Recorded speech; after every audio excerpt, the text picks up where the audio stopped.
Shalom, shalom, family. This is Yehuda from YAH'S Assembly, and as y'all can see, the Abraham Accords. So if you're not aware, the Abraham Accords is the bridging the gap between the three major Abrahamic religions. You got Christianity, you got Islam, and I guess you could say Catholicism, really.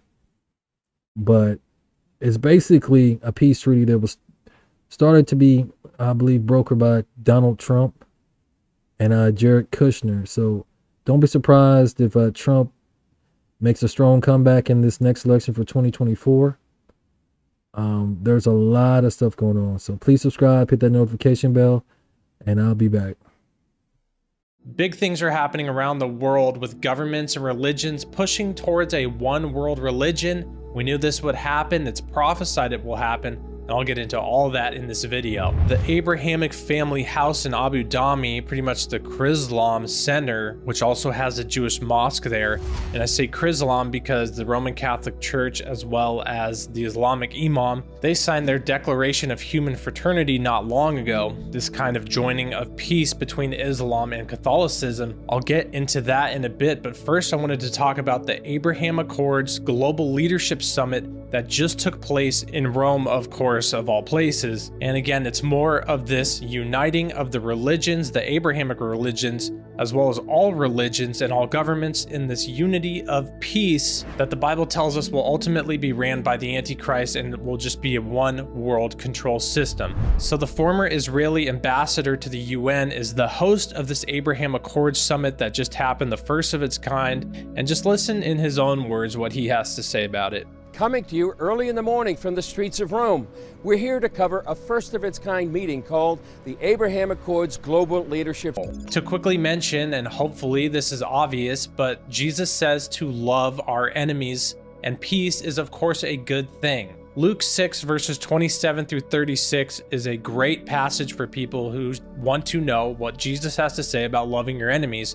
And I'll read just the first two verses, 27 and 28, and it says, "But I say to you who hear, love your enemies, do good to those who hate you, bless those who curse you, and pray for those who spitefully use you." So when I make videos talking about these things, of course, I'm not saying we shouldn't be loving our enemies or anything like that. Of course we should. That's a very foundational biblical fact and teaching of Jesus. But the reason I focus on these things and point these out is because we know in the last days there will be a one world control system, one world government, and it will come in the name of false peace, or peace at first, but it will lead ultimately to the destruction of the entire world. And we know this from many Bible verses. The most common of this and the prophecy of this is 1 Thessalonians 5:3. For when they say peace and safety, then sudden destruction comes upon them as labor pains upon a pregnant woman, and they shall not escape. We also know in 2 Thessalonians chapter 2 that the coming of the lawless one is according to the working of Satan with power, signs, and lying wonders. And in that chapter it says that for this reason God sends them a strong delusion that they should believe the lie. We also know in Revelation 13 that the Antichrist is healed from his deadly head wound, and then after that he and his image is worshipped by everyone in the entire world, and those who don't worship him will be killed. Lastly, we also know of the peace deal in Daniel 9:27 that will go on in the last days that will eventually be broken by the Antichrist. And the reason that all matters is because that's the system that we're seeing set up. A system of world peace, a system of world governments and religions coming together, setting up this system where everyone is saying peace and safety, ultimately accompanied by satanic signs and wonders and miracles, deceiving clearly the majority of the world, or just the majority of people who are not set aside to follow after Jesus Christ. So a massive number of people, because broad is the gate and wide is the way that leads to hell. Many people will be deceived by these things, and that's why it matters, because we're seeing this being set up right now as we speak. So we're seeing this on a governmental level with the Abrahamic Accords Summit that just took place again in Rome, which I think is a high likelihood that they are Mystery Babylon. But we're also seeing what's happening in Abu Dhabi with the Abrahamic family religions coming together at the Abrahamic Family House Center, which is almost complete, will be complete weeks, I believe, into 2023. Here is an update on that, and here's a picture of it. A tweet, someone tweeted saying it's almost done. The one on the right is a church, the one in the middle is a synagogue, and the one on the left is a mosque. Again, so Jesus tells us, love your enemies, do good to those who persecute you, which many people in the Middle East who are Christians are heavily persecuted by the Islamic faith. And even in Israel, sadly, you know, they don't treat kindly to pretty much anybody who doesn't follow Judaism, which is why we need to be praying for the people in Islam and the people who are in Judaism, because these people need to realize Jesus is the Messiah. But this doesn't mean we at all should compromise the truth of the gospel. Galatians 1:8 says, but even if we or an angel from heaven preach any other gospel to you than what we have preached to you, let him be accursed. So that's even a huge difference in comparison to just religions coming together and being kind, and people are kind of listening like, well, maybe we should have a unifying gospel. And people are buying into that, let alone the fact in this verse says, if an angel came down from heaven, I mean, imagine if an angel came down from heaven and said that we should all come together, then people definitely would be on board in just comparison to just the earthly systems saying this. But this verse in Galatians tells us no matter anyone who tries to tell you any other gospels besides the gospel of Jesus Christ that we know, then they are telling a lie and we shouldn't believe anything that they should say. It says, let him be accursed. 2 Corinthians 11:14-15 also confirms that we need to be very diligent and discerning at what we are paying attention to in the last days. And it says, and no wonder, for Satan himself transforms himself into an angel of light. Therefore, it is no great thing if his ministers also transform themselves into ministers of righteousness, whose end will be according to their works. So when we see people in these world systems, in these religious systems rising up, and they seem to be ministers of righteousness and a minister of light and goodness, they very well are just a minister actually of Satan if they are not preaching the absolute truth that Jesus Christ alone is the only way to heaven. Again, we know another verse of the Bible prophecy that is coming in the last days surrounding this one world religion, and that is in 1 Timothy 4:1, and it says, now the Spirit expressly says that in the latter times some will depart from the faith, giving heed to deceiving spirits and doctrines of demons. Which any doctrine that teaches anything besides the truth of salvation in Jesus Christ alone is a doctrine of demon. A doctrine of demon doesn't have to be just like some absolute satanic thing of rituals and things and evil that we would imagine a doctrine of demon being. Even a doctrine of, well, all roads lead to God, and you know, everybody, if you're a good person, then you're going to heaven. That's a doctrine of demons as well, because it leads people to hell. And that's exactly what demons and Satan wants. So truly, it's pretty clear to see that these are the systems, the end times world systems being set up of one world government, one world religion, and it's a complete fallacy and lie that we should be following these in the respect of that there is some sort of salvation and unity that we should be achieving. Of course, we should be getting along. We should even be talking to other religions and other denominations, saying, how can we better each other and be good to each other? Of course, that is a gospel principle that Jesus, I would believe, would of course want us to do as well.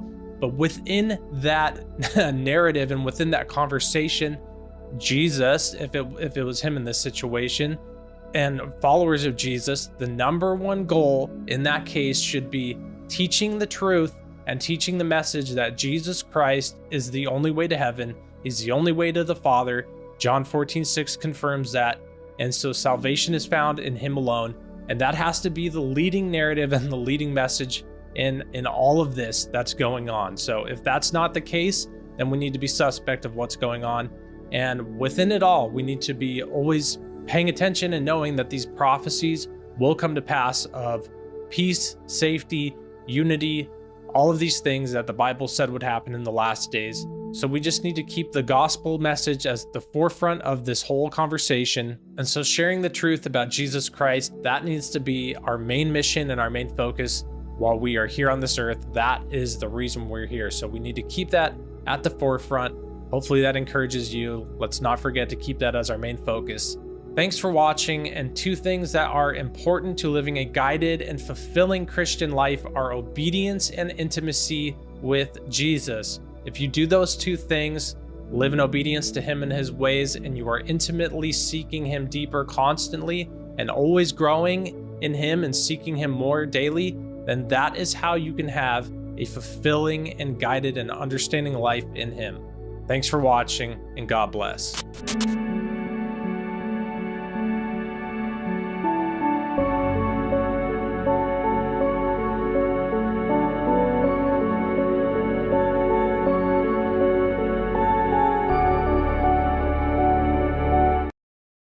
Okay, we're back here. So just to give everyone a little background into the Abraham Accords. So as we go down,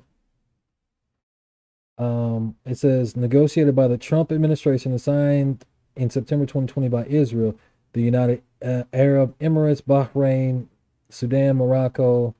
They were the first successful peace overtures since Israel signed peace agreements with Egypt in 1979 and Jordan in 1994.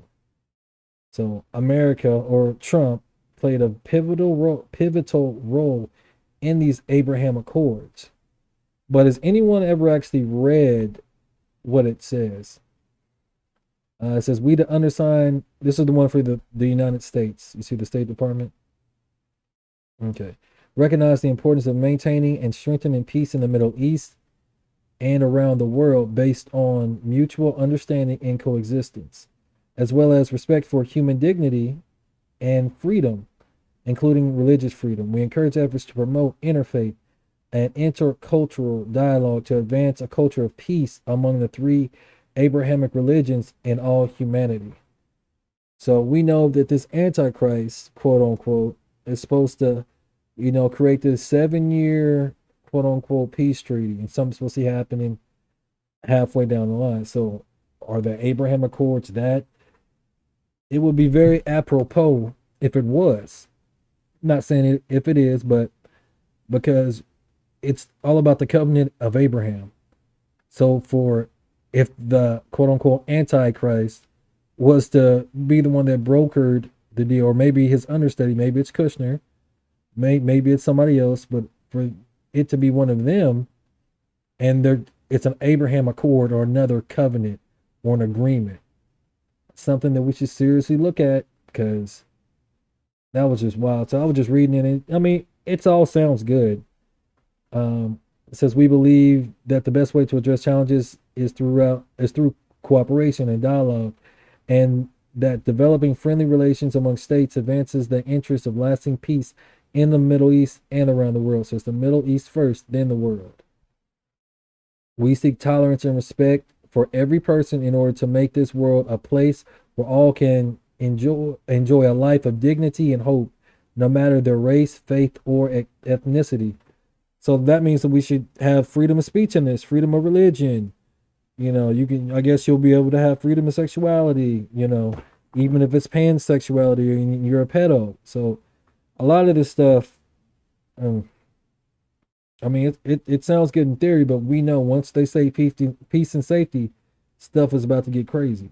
It says we support science, art, medicine, and commerce to inspire humankind, maximize human potential, and bring nations closer together. Of course, they're trying to maximize human potential because they want you to merge with the machines, with Neuralink, the brain chip, with the RFID chip. They're trying to have all Big Brother everywhere, actually underneath your skin.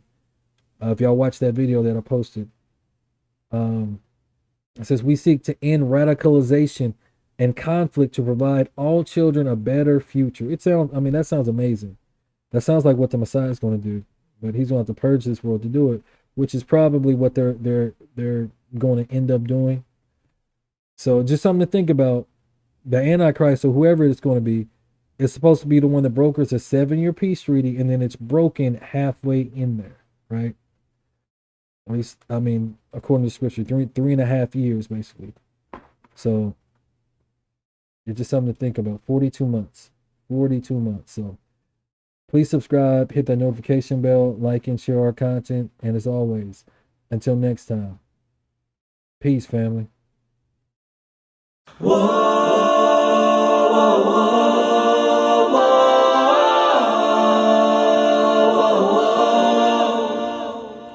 Whoa.